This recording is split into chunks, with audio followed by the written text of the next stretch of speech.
안녕하세요. 사랑하는 성도님, 승리의 주님이 우리와 함께 하십니다. 우리와 함께 하시는 주님을 찬양합니다. 기도합시다. 주님, 감사합니다.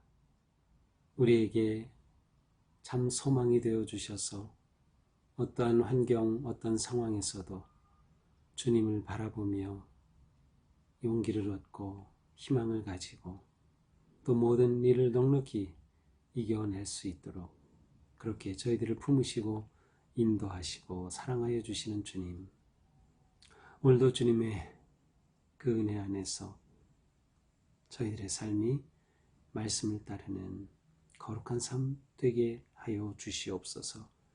오늘도 주님의 말씀을 사모합니다.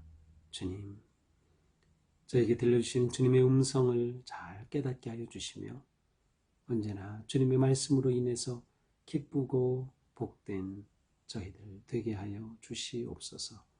오늘도 주실 말씀을 기대합니다. 말씀을 통해 주님의 음성을, 뜻을 분별하게 하시고 저희들의 삶에 구체적으로 적용할 수 있도록 인도하여 주시옵소서. 예수님 이름으로 기도합니다. 아멘. 오늘 말씀은 사무엘하 6장 12절에서 23절입니다. 어떤 사람이 다윗 왕에게 아뢰어 이르되 여호와께서 하나님의 궤로 말미암아 오벳 에돔의 집과 그의 모든 소유에 복을 주셨다는지라. 다윗이 가서 하나님의 궤를 기쁨으로 메고 오벳 에돔의 집에서 다윗성으로 올라갈세. 여호와의 궤를 맨 사람들이 6걸음 가매 다윗이 소와 살진 송아지로 제사를 드리고 다윗이 여호와 앞에서 힘을 다하여 춤을 추는데 그때에 다윗이 배 에봇을 입었더라. 다윗과 온 이스라엘 족속이 즐거이 환호하며 나팔을 불고 여호와의 궤를 메어 오니라. 여호와의 궤가 다윗성으로 들어올 때에 사울의 딸 미갈이 창으로 내다보다가 다윗 왕이 여호와 앞에서 뛰놀며 춤추는 것을 보고 심중히 그를 업신여기니라. 여호와의 궤를 메고 들어가서 다윗이 그것을 위하여 친 장막 가운데 그 준비한 자리에 그것을 두매 다윗이 번제와 화목제를 여호와 앞에 드리니라. 다윗이 번제와 화목제를 드리기를 마치고 만군의 여호와의 이름으로 백성에게 축복하고 모든 백성 곧 온 이스라엘 무리에게 남녀를 막론하고 떡 한 개와 고기 한 조각과 건포도 떡 한 덩이씩 나누어 주매 모든 백성이 각기 집으로 돌아가니라.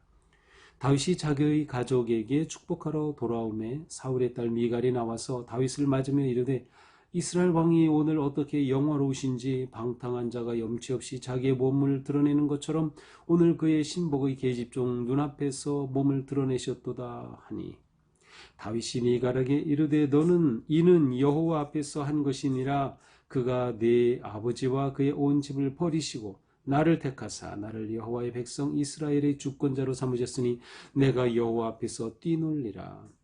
내가 이보다 더 낮아져서 스스로 천하게 보일지라도 네가 말한 바 계집종에게는 내가 높임을 받으리라 한지라. 그러므로 사울의 딸 미갈이 죽는 날까지 그에게 자식이 없으니라. 자, 이제 어제 본문에서는 바울이 나오죠. 다윗이 여호와의 궤 언약궤를 모셔오려고 하다가 그 옮기는 과정에서 우사가 죽고 두려워한 나머지 그 궤를 가져오는 일을 중단하게 된 것을 보았습니다. 자, 그래서 이 궤는 오벳 에돔의 집에 머물게 되었는데 3달 동안 머무는 동안 하나님께서 오벳 에돔의 집에 놀라운 복을 주셨어요.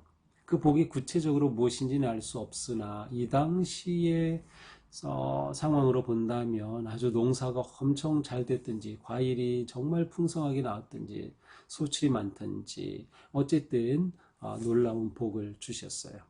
근데 이 소식이 왕의 귀에 들립니다.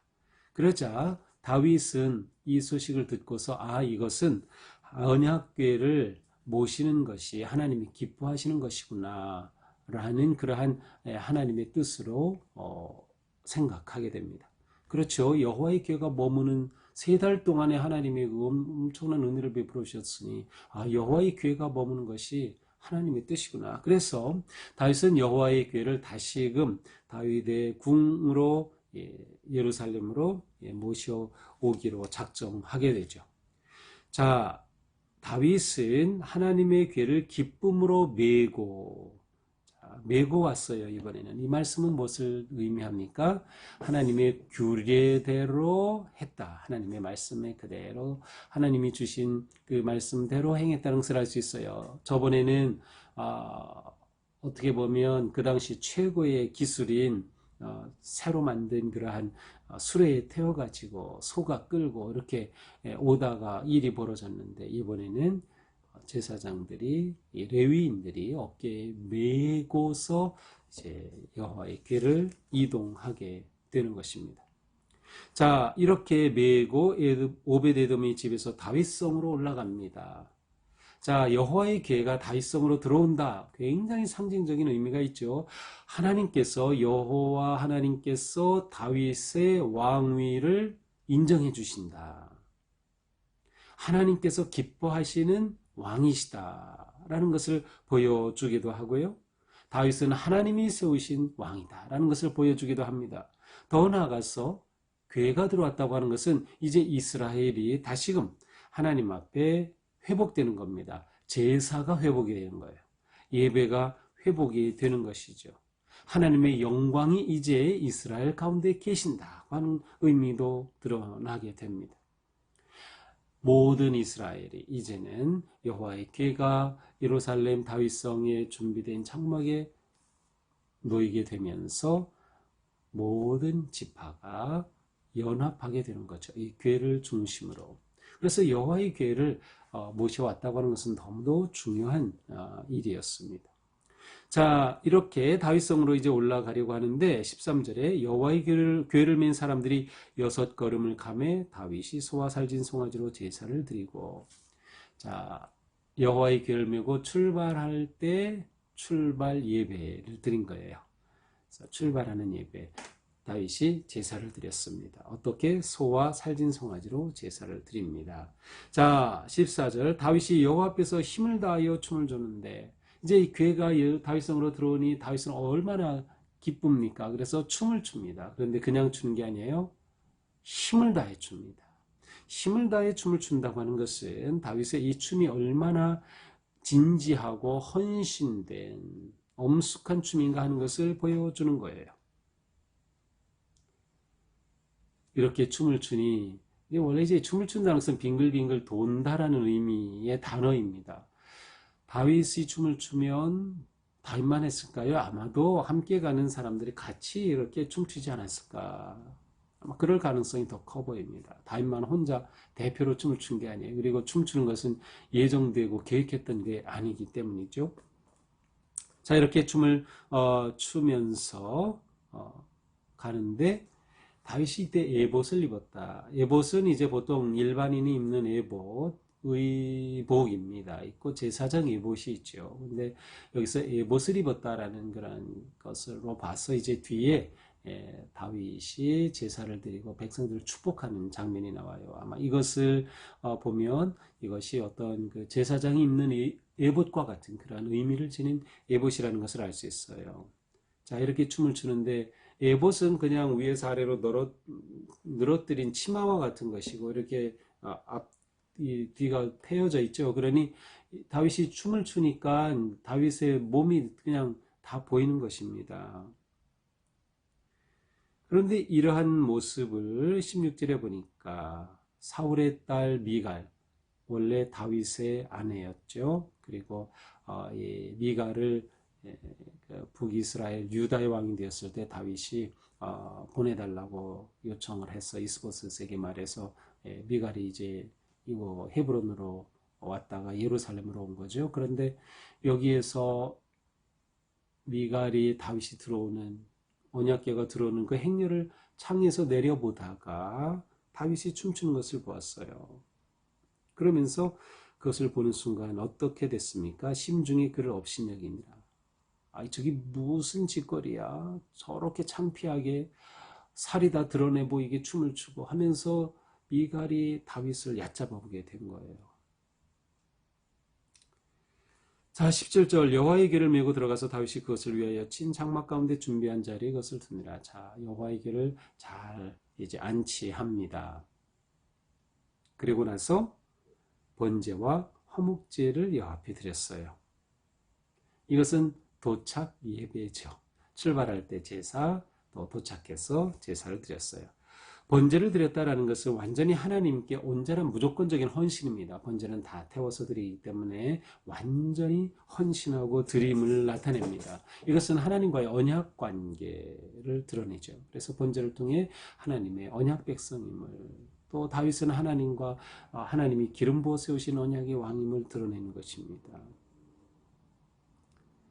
이렇게 하나님 앞에 번제를 드렸어요. 또 화목제는 하나님과의 관계가 화목이 되고 이스라엘 백성들 간의 관계가 화목되어, 그래서 보통 화목제물은 제물로 드려서 제사장의 몫을 빼고 나머지는 모두가 나눠 먹습니다. 온 가족이, 또 이웃까지 초청해서.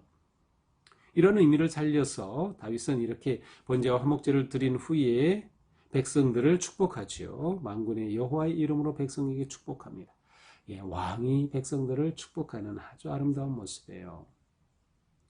그리고 나서 모든 백성들에게 번제와 이렇게 축복하고 나서 모든 백성에게 남녀 막론하고 떡 한 개, 고기 한 조각, 건포도 떡 한 덩이씩 다 나눠줬어요. 예, 진정한 화목제의 정신을 살린 거죠. 백성들이 얼마나 좋아했겠어요. 너무도 기쁜 그러한 제사를 드린 것이죠. 자, 이제 모든 것이 마쳐지고 다윗이 자기 가족에게 축복하러 들어갑니다. 가족에게 축복하러, 어쩌면 이게 저녁 식사의 자리로 들어온 것일 수 있겠어요. 자, 그런데 들어와서 사울의 딸 미갈, 다윗의 그 아내 미갈을 만납니다. 그런데 미갈이 다윗을 맞으러 나와서는 말합니다. 이스라엘 왕이 오늘 어떻게 영화로우신지. 자, 이것은 빈정되는 투입니다. 정말 다윗 왕이 너무 영화로우셨습니다. 그런 뜻이 아니라 빈정되는 투예요. 오늘 어떻게 영화로우신지 하면서 방탕한 자가 염치 없이 자기 몸을 드러내는 것처럼, 방탕한 자는 아주 무례한 자예요. 아무것도 모르는 그런 사람들은 자신의 몸을 염치 없이 그냥 부끄럼도 모르고 막 드러내죠. 그것처럼 왕이 오늘 어떻게 영화로우신지 자기 몸을 그렇게 신복의 계집종 앞에서 몸을 드러내셨습니다. 여기서 계집종, 신복의 계집종, 종의 종인, 다시 말하면 이렇게 비천한 사람 앞에서조차도 아니 저러면 안 돼라고 느낄 정도로 그렇게 정말 경거망동했다, 그런 뜻이에요. 그러니까 다윗이 미갈에게 말합니다. 이는 여호와 앞에서 한 것이다. 나는 하나님 앞에서 한 거야. 사람들 앞에서 한 거 아니다. 하나님께 너무도 그 은혜가 감사하고 너무도 고마워서 하나님 앞에서 내가 춤을 춘 건데 내가 뭘 한다고. 그러면서 그가 내 아버지와 그의 온 집을 버리시고 나를 택하사 여호와의 백성 이스라엘의 주권자로 삼으셨으니 내가 여호와 앞에서 뛰놀리라. 너 그렇게 하는데 너 아버지 사울 그것으로 다 나에게 왕위를 나에게 물려주셨지. 내가 어떻게 춤추지 않을 수 있겠느냐. 내가 여호와 앞에서 뛰놀 것이다. 더 뛰고 싶다. 이렇게 말을 합니다. 그러면서 내가 이보다 더 낮아져서 스스로 천하게 보일지라도 이것보다 더 부끄러운 모습처럼 보일지라도 나는 하나님을 그렇게 찬양할 거라는 거예요. 내가 말한 바 계집종에게는 내가 높임을 받으리라. 내가 말한 것처럼 좋아. 그렇다면 계집종에게는 내가 높임을 받을 거야. 여기서 계집종은 미갈로 보는 것이 제가 볼 때는 좋을 것 같아요. 어떤 그 주석에서는 미갈이 아니란 다른 여러 계집종들, 여러 비천한 여종들 앞에서조차 이런 뜻으로 번역을 해놨는데 제가 볼 땐 미갈이 더 나을 것 같아요. 왜냐하면 내가 말한 것처럼 너 계집종이라고 그랬지. 그런데 내 앞에서 이렇게 경거망동했다고 이제 너에게는 내가 높임을 받으리라. 무슨 뜻이에요? 너하고 나하고는 거리를 두겠다는 거예요. 내가 너에게는 높임을 받을 거다. 거리를 두겠다. 부부 사이인데 거리를 두겠다. 미갈은 더 이상 다윗을 가까이 할 수 없다는 뜻입니다. 결국 23절 그러므로 사울의 딸 미갈이 죽는 날까지 그에게 자식이 없으니라. 결국 다윗과 함께하지 못하게 되니 미갈은 아이를 낳을 수 없는 거죠. 결국 이렇게 해서 사울 가문은 완전히 몰락하게 됩니다. 자, 이것이 오늘의 말씀이죠. 자, 오늘 말씀을 보면서 우리는 다윗이 이렇게 언약궤가 들어오는 것이 너무도 기쁘고 감사해서 춤추는 그런 모습을 볼 때, 야, 우리도 이렇게 춤추고 싶다 하는 마음이 들지 않나요? 우리가 하나님의 은혜 앞에 설 때, 하나님을 예배할 때, 하나님의 임재하심 앞에 설 때 하나님의 그 은혜와 사랑이 너무도 기뻐서 춤추는 그러한 모습이 그려집니다. 성도는 누구인가? 춤추는 예배자입니다. 우리는 다 춤추는 예배자가 되어야 하는 겁니다. 하나님 앞에 춤추며 예배한다는 것은 하나님의 은혜에 대한 최고의 반응을 말하는 거예요. 다윗은 힘을 다해 춤을 췄어요. 우리는 힘을 다해 하나님 앞에 춤추는 예배자가 되는 겁니다. 예배의 기쁨이 얼마나 놀랍습니까? 하나님을 기뻐하는 우리에게서 우리는 언제나 춤추는 그런 축제의 예배를 드려야 하겠다.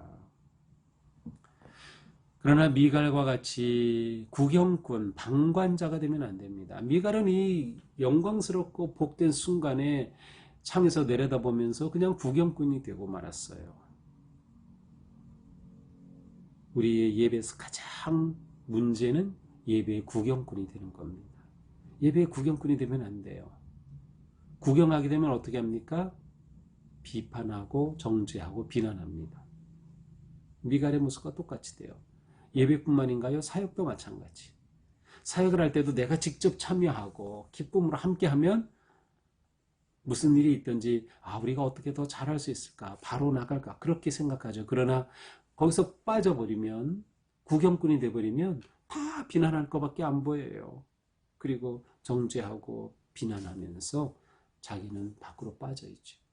미갈의 모습이에요. 우리는 이래서는 안 돼요. 우리는 예배의 구경꾼이 아니라 참여자이면서 어떻게 창조적인 생산자가 되어야 합니다. 다윗은 어디에도 없는 춤을 추는 모습으로 하나님 앞에 영광을 돌렸어요. 창조적인 예배자가 된 거죠. 참여하는 예배자가 된 거죠. 우리의 예배가 이렇게 되어야 돼요. 우리가 춤추는 예배자가 된다는 것은 우리는 예배의 참여자이면서 예배의 생산자가 되어야 된다. 창조적인 생산자. 춤을 추며 노래하며 하나님 앞에 영광을 돌리는 것이죠. 이것이 진정한 성도의 모습입니다. 우리의 예배는 꼭 모여서 예배당에서만이 아니라 우리의 일상도 예배의 연장입니다. 그래서 항상 제가 삶의 예배의 중요성을 말씀드리죠. 오늘 하루 우리의 삶의 예배자로 춤추는 예배자, 하나님의 은혜와 영광 너무 감사해서 하나님께 춤추는 거룩한 예배자로 오늘 하루 하나님의 기쁨이 되기를 축복합니다. 기도하겠습니다. 주님, 다윗은 하나님의 언약궤가 들어오는 것이 너무도 기쁘고 행복하고 감사하여서 주님의 그 은혜를 춤추어 찬양하였습니다. 주님, 저희도 다윗처럼 춤추는 예배자가 되게 하여 주시옵소서. 주님의 그 은혜를 생각하며 그 사랑을 기억하며 그 크시는 종 앞에 감사와 기쁨으로 춤추는 예배자, 온전히 우리의 모든 것을 다해 주님께 기쁨이 되는 복된 성도들이 되게 하여 주시옵소서. 예배의 구경꾼이 아니라 예배의 참여자요 창조적인 생산자가 되어서 저희가 예배를 드릴 때마다 놀라운 은혜와 감동이 넘치는 하나님께 큰 기쁨과 영광을 돌리는 저희의 삶이 되게 하여 주시옵소서. 예수님 이름으로 기도합니다. 아멘. 네, 오늘도 우리의 삶이 주님 은혜 안에서 거룩한 예배자로 승리하기를 축복합니다. 사랑합니다.